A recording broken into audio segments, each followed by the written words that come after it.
মাঠের সোনালী ফসল, গোয়ালের গবাদি পশু, পুকুরের রূপালী মাছ। কৃষির এসব মৌলিক ভিত্তি এখনও দেশের অর্থনীতির প্রধান চালিকা শক্তি। জিডিপিতে অবদান রেখেছে 18%। 18 কোটি মানুষের খাদ্যের উৎপাদক প্রায় 2 কোটি কৃষক এখনও রাষ্ট্রের চোখে অদৃশ্য। সরকারি সুবিধা থেকে শুধু তারা বঞ্চিতই হন না, পান না উৎপাদিত পণ্যের সঠিক দামও। তাই ত্রয়োদশ নির্বাচনে বিএনপির অঙ্গীকার, ক্ষমতায় এলে চালু হবে কৃষক কার্ড। আমরা আরেকটি কার্ড ইন্ট্রোডিউস করতে চাচ্ছি, সেটাকে আমরা বলছি ফার্মার্স কার্ড বা কৃষক কার্ড। প্রতিশ্রুতি অনুযায়ী বিএনপির নয়া সরকার বলছে, নতুন বাংলা বর্ষের প্রথম দিন অর্থাৎ পহেলা বৈশাখ থেকেই শুরু হবে কৃষক কার্ড বিতরণ কর্মসূচি। লক্ষ্য 2,75,00,000 কৃষক খামারির হাতে এই কার্ড পৌঁছানো।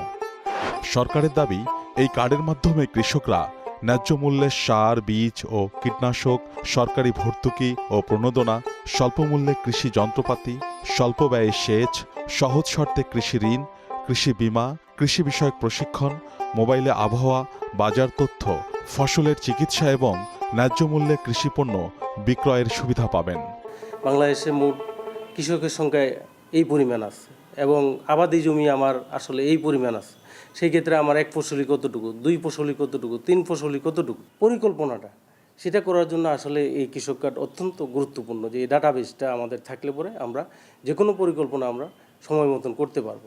বিজ্ঞানীদের আশা, কৃষকদের এই ডিজিটাল ডাটাবেস কার্যকর হলে বন্ধ হবে মধ্যস্বত্বভোগীদের দৌরাত্ম্য। কৃষক এই তার বেসিক যে ইউনিটগুলো আছে, এই বেসিক জায়গাগুলো সে সহজে লাভ করতে পারে, তাহলে কৃষকের আর কোনো হ্যাসেল হয় না এবং মানুষের পেছনে তাকে দৌড়াতে হয় না।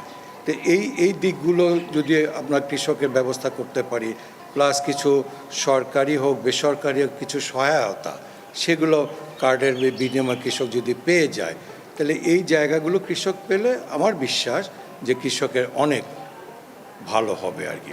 তবে সবচেয়ে বড় প্রশ্ন হচ্ছে, এই তালিকা কতটা নির্ভুল হবে। সংশ্লিষ্টরা বলছেন, দুর্নীতি, রাজনৈতিক প্রভাব এবং স্থানীয় পর্যায়ে স্বচ্ছতার অভাব থাকলে কৃষক কার্ডের আসল উদ্দেশ্য ভেস্তে যেতে পারে। ফাঁকর থাকে, জালিয়াতির সুযোগ থাকে, তাই না?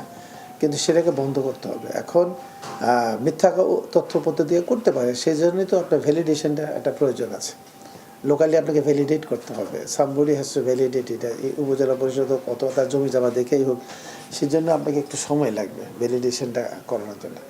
বাট আমি যেটা বলবো যে আমাদের দেশের আগেও সরকারগুলো দেখেছি, যখন এই ধরনের উৎসব হয় তখন সরকারি দলের লোকজনরাই শুধু কার্ড পায় বা বেনিফিট পায়, তাদেরকে রাখা হয়। এটা যাতে না হয়, সত্যিকার কৃষকদেরকে যাতে কার্ডটা দেওয়া হয়।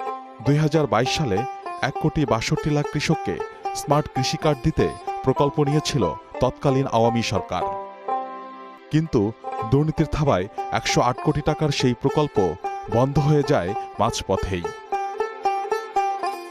Faizul Siddiqui, Star news.